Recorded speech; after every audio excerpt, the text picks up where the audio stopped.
যে কোরআনের বিজয়ী হওয়ার জন্য এসেছে এবং এটা বিজয়ী হবেই, সে কখনো দুর্বল হবে না। রকুন হওয়ার মধ্য দিয়ে আল্লাহর সাথে আপনার একটা ব্রিজ আপ হয়েছে, একটা কন্ট্রাক্ট হয়েছে।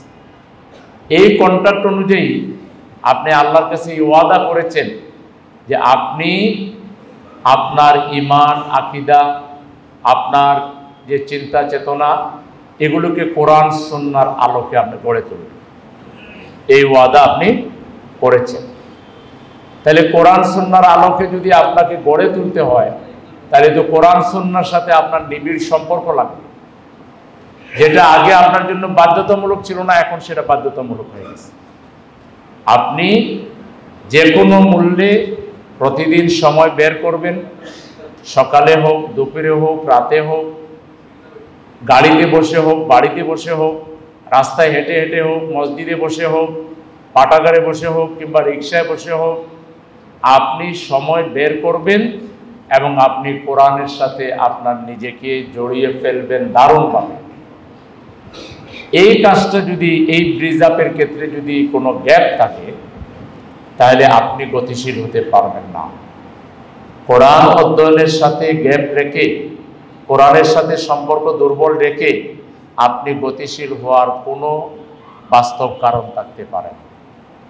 তাইলে শপথ নেওয়ার পরে আপনার কোরআনের প্রতি টান, মহব্বত, ভালোবাসা, কোরআন চর্চা, কোরআনের আয়াত মুখস্থ করা, কোরআনের সূরা মুখস্থ করা, কোরআন দিয়ে ফরজ নামাজের পাশাপাশি নফল নামাজ প্র্যাকটিস করা, বিশেষ করে তাহাজ্জুদের নামাজে কোরআন প্র্যাকটিস করা, এবং কোরআনের গভীরে ঢুকে আল্লাহ যে অর্থে কোরআন নাজিল করেছেন, যে মিনিং তিনি নিজে করেছেন, ওই অর্থে কোরআন বোঝার জন্য আল্লাহর কাছে কায়েম অনুবাদকে ফরিয়াদ করা, ধর্ণা দেওয়া, কান্নাকাটি করা।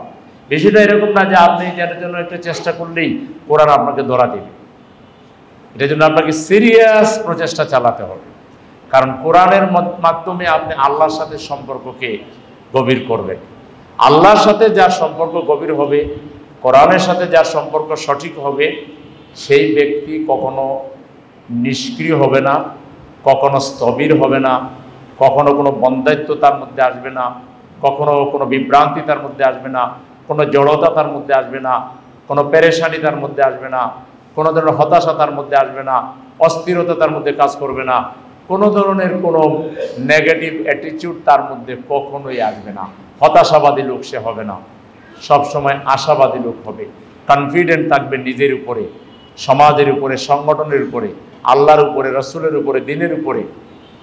সে ড্যাম কেয়ার থাকবে, এক আল্লাহ ছাড়া আর কাউকে পরোয়াই করবে না। সে বিপ্লবকে অত্যাসন্ন দেখবে, যেই বিপ্লব ঠেকায় রাখতে পারে কোনো শক্তি পৃথিবীতে জন্ম নেয় নাই।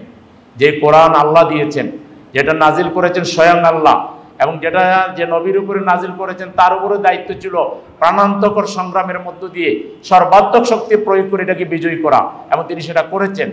এবং এটা এখনো আমাদের উপরে সেই একই দায়িত্ব, এবং আমরাও এটা করবো ইনশাআল্লাহ।